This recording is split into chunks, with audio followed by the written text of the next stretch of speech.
Bom dia pessoal. Que bela manhã para aprender física. Simuladinho para corrigir, coisa linda. Pediram a 52 do simulado. Está lá na página 15. Falar o seguinte. URGS, materiais com mudança de fase, são bastante utilizados na fabricação de tecidos para roupas termorreguladoras, ou seja, que regulam sua temperatura em função da temperatura da pele com a qual estão em contato. Entre as fibras do tecido são incluídas microcápsulas contendo, por exemplo, parafina, cuja temperatura de fusão está próxima da temperatura de conforto da pele, 31 graus Celsius. Considere que um atleta, para manter sua temperatura interna constante enquanto se exercita, libere 1,5 vezes 10 na 4 joules de calor através da pele, em contato com a roupa termorreguladora. E que o calor de fusão da parafina é L de fusão, 2 vezes 10 na 5 joules por quilograma. Para manter a temperatura de conforto da pele, a massa de parafina encapsulada deve ser de, no mínimo, bonito. Pera aí, cara. Ele disse quanto de calor o sujeito vai perder pela pele. Ele disse que o sujeito perde pela pele 1,5 vezes 10 na 4 joules. Disse que o L de fusão da parafina, que é a substância que vai mudar de estado físico, é 2 vezes 10 na 5 joules por quilograma. Se ele está me perguntando a massa de parafina que deve ser usada para que o sujeito tenha mais conforto, é simplesmente jogar no... Que moleza! O calor que o sujeito vai perder é 1,5 vezes 10 na 4. A massa da substância que vai mudar de estado físico eu quero descobrir. E o calor latente de fusão dessa substância, 2 vezes 10 na 5. Vou dividir ambos os lados por 2 vezes 10 na 5. E vou achar a massa. 1,5 dividido para 2 dá 0,75. 1,50 dividido para 2, 75 centavos cada um. 10 na 4 dividido por 10 na 5, mantém a base, subtrai os expoentes, dá 10 na menos 1. O que daria então 0,075 quilogramas. Porém, as respostas estão em gramas. Para passar para grama, basta multiplicar por 1000. 75 gramas de parafina. Que seria a letra D. O que o gabarito fala pra gente? Ainda não? Vamos ficar na emoção. Certo, galerinha? Bacana, né, Cartufe? Eu não... Já tinha escutado falar, né? E já tinha usado até essas roupas que regulam a temperatura, mas eu não sabia qual era a técnica. Eu fico preocupado, tomara que o fabricante avise, né, o comprador para não lavar em água quente. Lavou uma roupa dessa em água quente, já era, acabou todo o investimento. Muito boa questãozinha, realista. Vamos lá, o que mais? 49, deixa eu falar que não fica bravo comigo. Já dou? 49 na mesma página 15. Que bela manhã! Falava o seguinte, o FP 2014. Em um laboratório, um estudante deseja realizar medidas de variações pequenas de temperatura. No entanto, percebe que o termômetro comum disponível nesse laboratório é pouco eficiente, pois possui divisões de meio grau. Desta forma, resolve construir um novo termômetro que possua uma escala com décimos de grau, tomando para tal algumas providências que estão descritas a seguir. Qual delas não irá contribuir para a ampliação da escala do termômetro? Ótimo. Tu vê, cara, eu não dei a aula toda propícia para tu matar essa charada.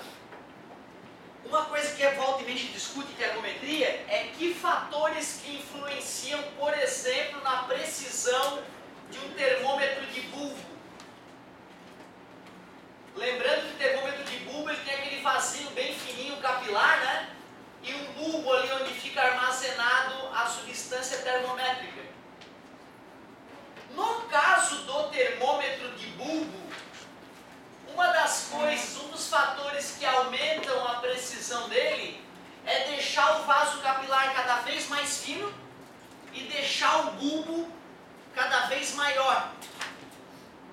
porém com um bulbo muito grande, tu precisaria de muito tempo para entrar em equilíbrio térmico, né? Então tu acaba precisando de mais tempo para poder fazer a medida.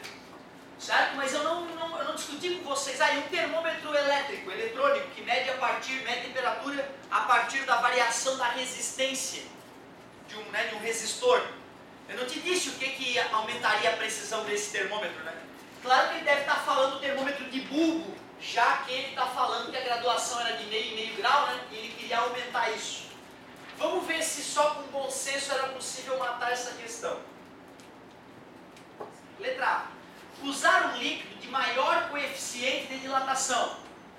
Olha, cara, um cara que dilata mais, com menores variações de temperatura, ele vai gerar maiores variações na altura da coluna, certo? Com menor variações de temperatura, ele vai gerar maiores variações na coluna. Se isso for aliado a outras mudanças no termômetro, vai melhorar realmente, vai melhorar. De qualquer forma, eu ainda está cedo para eu decidir, né? Eu quero dar humildade e olhar o resto. Ah, ele quer qual delas não irá contribuir, né? Então essa eu assinalaria, eu consideraria essa verdadeira, eu assinalaria. Verdadeira. Aumentar o volume do depósito de líquido. Acabei de citar isso, né? Que aumentar o volume do bulbo é um dos fatores que colaboraria para o aumento da precisão. Ok. Letra C. Diminuir o diâmetro do tubo capilar. Eu acabei de falar, certo? Algo que a gente não citou na aula, mas algo que o aluno deveria perceber. Afinal, né, qualquer variação de volume do bulbo vai acabar escoando para o vaso capilar. Se o vaso capilar é muito grosso, vai ter que dilatar muito líquido para escoar para o capilar e o capilar, né, denunciar a mudança de volume. Agora, um capilar bem fininho, qualquer quantidade de líquido que dilate e vá para o capilar, vai ser denunciado, né, o aumento da coluna. Usar um vidro de menor coeficiente de dilatação. Ah, tá certo, lembra da dilatação aparente? O recipiente também dilata, né?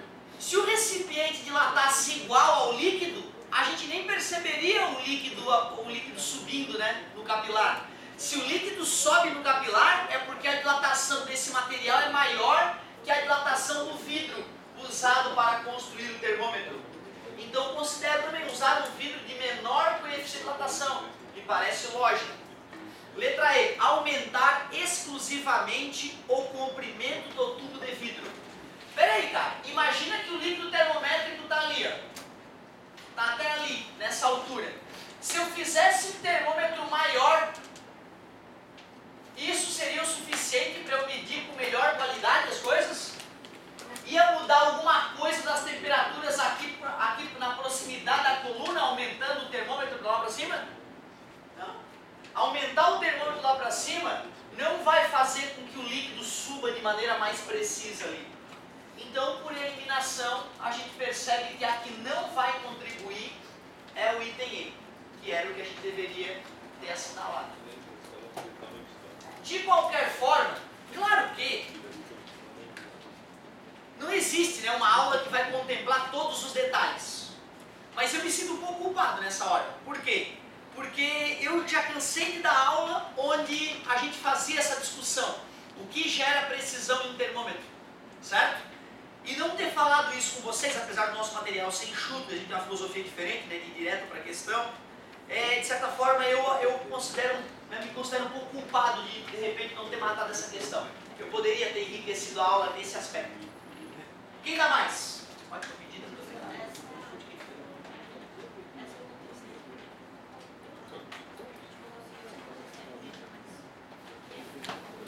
vamos fazer. Agora não é do simulado, né? É da nossa lista 1. Vamos para a nossa lista.